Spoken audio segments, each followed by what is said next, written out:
Alright, in today's tutorial, we're going to talk about a couple different things. To begin with, we're going to go over the steps I take whenever I was starting a new project of any sort, and how to link that project with a GitLab repository, and then how to host that project in GitLab pages.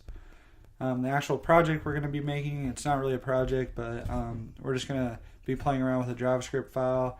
I'm gonna give us an array to work with, and we're gonna go over how to loop through arrays and how to iterate through them. So to begin with, let's go ahead and make a new directory. I'm gonna go ahead and call it array iteration because it was the first thing that came to my head. I'm gonna change directory into that. I'll go ahead and touch an index.html and touch an index.js. I'll go ahead and get init to initialize a local Git repository in this directory. Then I'm going to go to my GitLab here as soon as Chrome decides to wake up. Alright, so we can make a new Git repository here by clicking on the little plus sign and doing new project. We'll call it array. I'm going to call it array iteration demo. Create the new project. I'm going to grab the SSH for this Git repository right here. I'm going to just minimize this for now. And we're going to do a git remote add origin. Now what this is doing is it's configuring your local repository settings to say that we're going to add in the settings, in the configurations, we're going to add an origin with the SSH of the one we just copied from our remote repository. Now, we haven't actually added anything to that remote repository. We're just kind of telling our local repository that we want to link these two. Or this is where, when we do go and push something, this is when we go to push to the origin, this is where we want to push it to. Alright, and I can kind of show you that by doing a git config-e, which is going to pull up my VS Code. It might not on yours. As you can see here, it has a remote origin, and it's where is it going to go when you push to origin? It's going to go to this repository right here. Alright, so we'll go ahead and exit out of that. Now we'll do a git add. That just stages any of the changes that you've made. And right now the only changes we've made is we've added an HTML file and a JavaScript file. So if I do a git status, it'll say no commits yet. We're on the branch master, no commits yet, and it says changes to be committed as we've added 2 new files. So I can do a git commit -m. The -m just allows you to write your commit message directly in line. So we'll do an initial commit, and if I do another git status, you'll see that it says on branch master, nothing to commit, working tree clean. Cool. So now I'll do a git push -u origin master.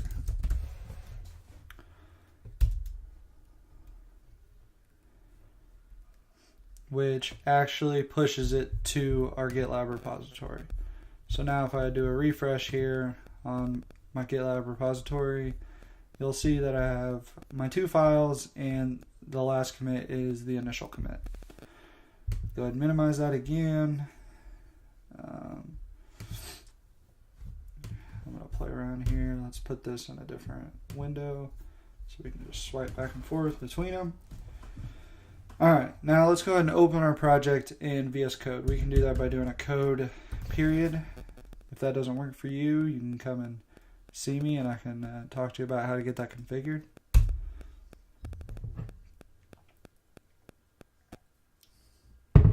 Alright, that opens our project in VS Code. Another little trick is to get all the filler HTML right away. You can start typing out HTML, and if you click on HTML5, it'll give you all this stuff to kind of starter code. Go ahead and give it a title. Let's go ahead and link our JavaScript file. Once again, if you start typing out script, you can click on src. It'll take you right here. Just do an index.js.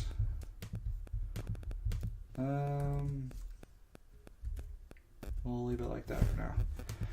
Let's go to our JavaScript file now.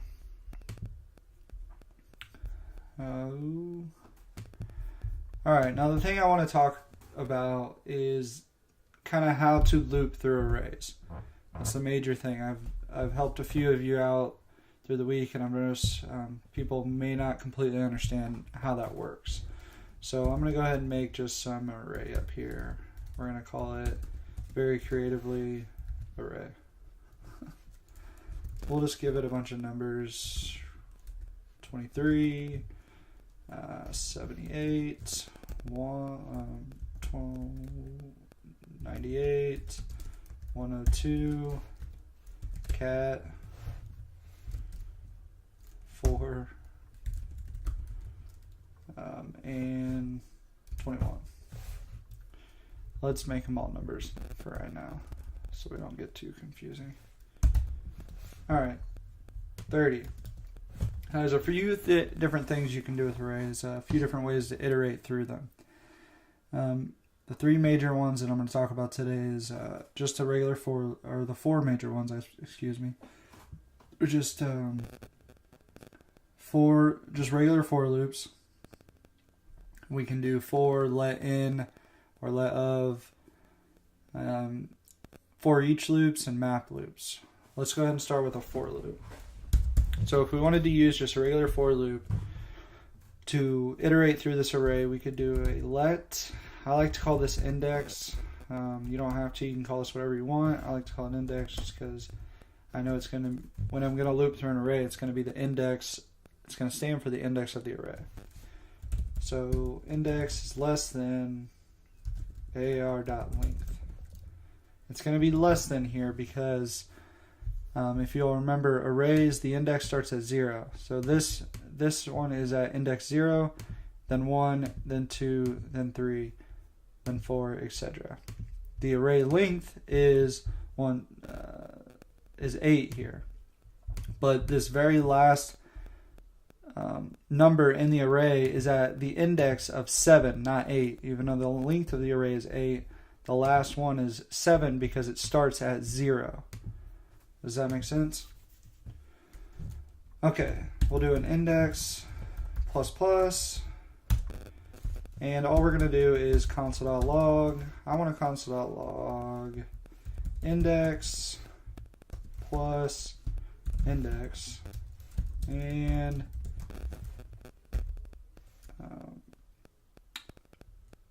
AR of index plus AR of index. Alright, let's go ahead and go live with this. If you come over here to, if you inspect it and you come over to our console, you'll see that, let's see if I can get this all in one so we can look at the whole thing here.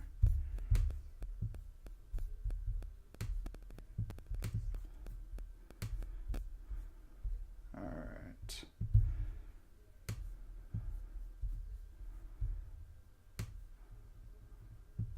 Alright. Okay. Let's talk about this.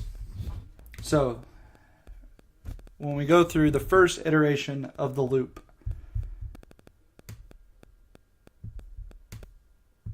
one second. Okay, when we go through the first iteration of the loop, index is going to be equal to 0, as you can see right here. And then array of the index is going to be equal to 1, which is the first number in our array. Through the second loop, index will plus plus, so index on our second time through will now equal 1, as you can see here. and ARR of index will equal 23, which is the second number. Then we'll index plus plus, and we'll go through the next iteration. So index now equals 2, which is actually the third position in the array, which is 78. And so on until you get to the very last one. And you'll notice that ARR.length, you know what I'm going to do? I'm going to console.log ARR.length so we can see that. It'll refresh automatically, so we'll see that the length of the array is 8, but the last one only goes to 7 because the last item in the array is at index 7 since the first one is 0. I'm hammering that home so it really sticks in your head. I'm going to say it over and over again. Alright. Now, so that's how a basic iteration through using a regular for loop works. Let's talk about another one called still for loop. Let's let index in AR.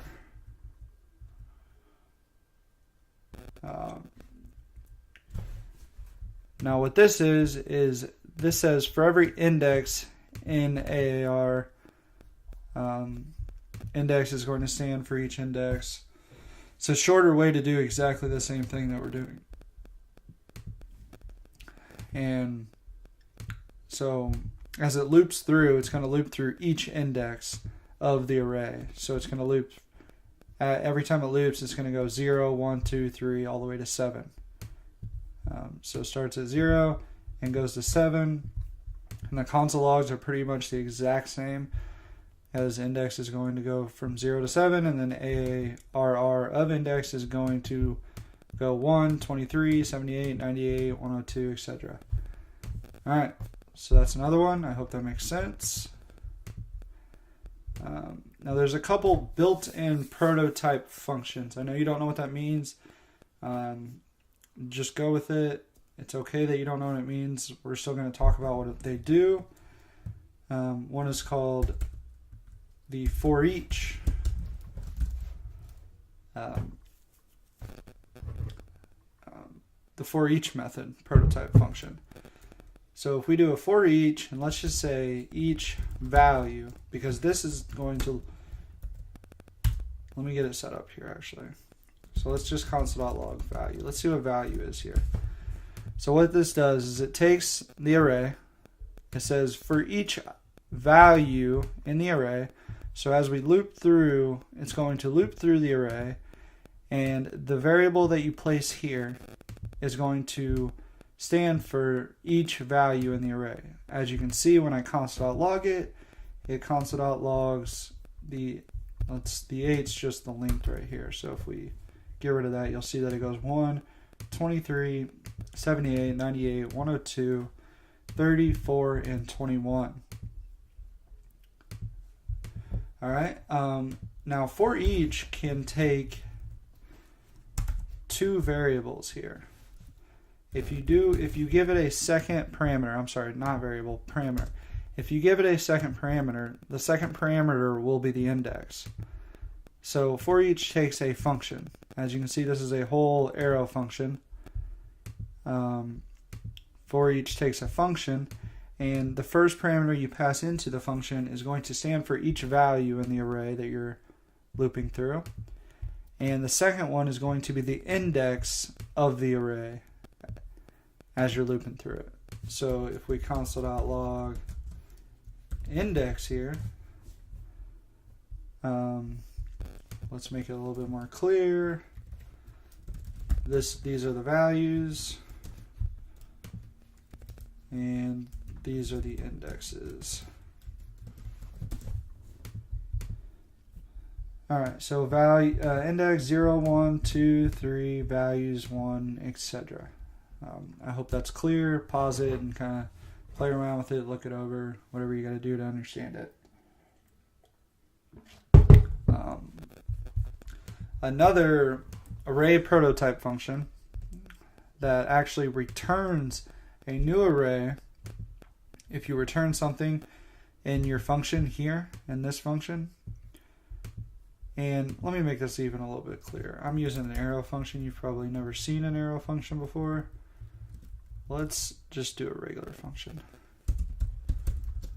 Bam. Hope that makes a little bit more sense. So you just pass it in a function. It takes two parameters. The first parameter that you send in is going to represent each value in the array. So you can name this whatever you want, right? I can name this val, and it's still going to come up the same. I can name this just I, and it's still going to come up the same. The prototype function is set up so that the prototype method is set up to where the first parameter is the value, each value in the array, and the second parameter is each index for the value. Cool. I'm going to change these back because I like it better.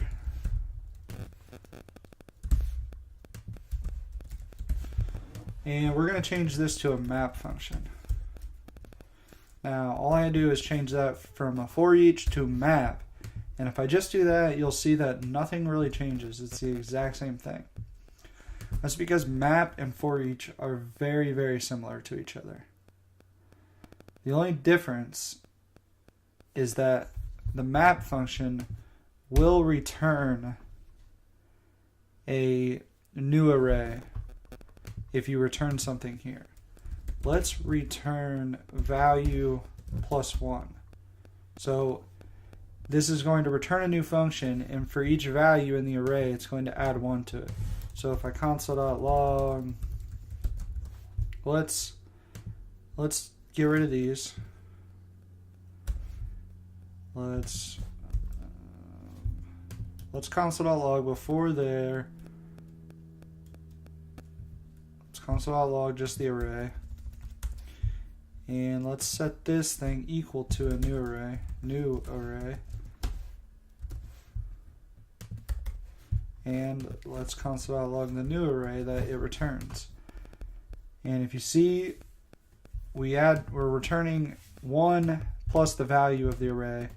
So our new array over here is, as you can see, each value in the array is just 1 more than the old value in the array.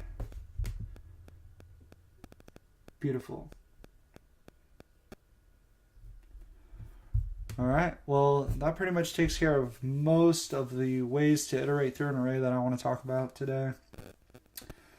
Let me show you how you can host this page on GitLab. To begin with, let's make sure you actually have DMG's program that he created, where it generates the YAML file for you. I always forget the URL or where to go, so I just always do Kenzie Academy GitLab YAML page, and it's usually one of the first ones that shows up if you use Google. Yep, here we go. Alright, now to get this set up, you're going to need this line right here, if you haven't done this before. You're going to paste this in your terminal. It doesn't matter where you're at in your terminal. This is going to be a global. If you look here, this is global. It means it's just adding it to the global scope of your system. It's been not working for a lot of people because you're getting permission denied. If you enter in this command and you get a permission denied, add sudo at the beginning just like this. And then it'll ask for your computer's password, type it in, and it should work for you there. After you've done that, from every project from then on to generate a YAML file in your project. So for this, you have to be in the directory of the project that you're trying to create a YAML file for. So right now I am in the array iteration directory, and I want to create a YAML file for it. So now all I have to do is init GitLab page. Press enter. It'll generate a YAML file for me. All right. Now I'll do a git add, git commit. I'll just do finished product, git push. I already did this -u origin master, but I want to go over it one more time for you. I didn't clarify what the -u does. So the -u says from now on, whenever in this project, in this Git project, no other Git project, you have to do this for each Git project. But after you've done this line where you do a -u origin master, what that means is, the -u means is from now on, whenever you just do a git push, it's going to automatically push to your origin master. That's what -u does. It just sets it as the default. It sets origin master as the default push. So since I did that earlier, now all I have to do is do a git push and it'll automatically push to my origin master. So if I go over here to my repository, refresh it, it'll say finished product here. So it has our last commit. If you go to these CI/CD pipelines, you'll see that it's still generating the GitLab page. It says running right here. When it's done, it'll say complete.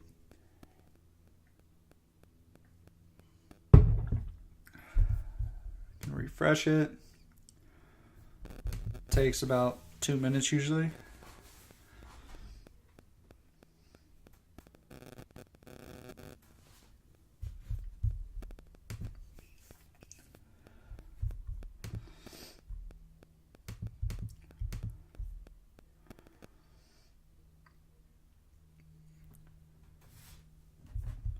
There we go, it's passed. So now if we go to settings and pages, hopefully I'm praying for the sake of this demo that it's worked automatically and know I'm getting a 404. Anyway, that's how you do it. Where I'm getting a 404 because it takes some time. It sometimes even takes 15 to 20 minutes for this page to actually start working. But when you go to turn in your projects, you're going to turn in this demo right here. So you'll copy that link and paste it into your submit assessment and submit the assessment. All right, well, that concludes the demo.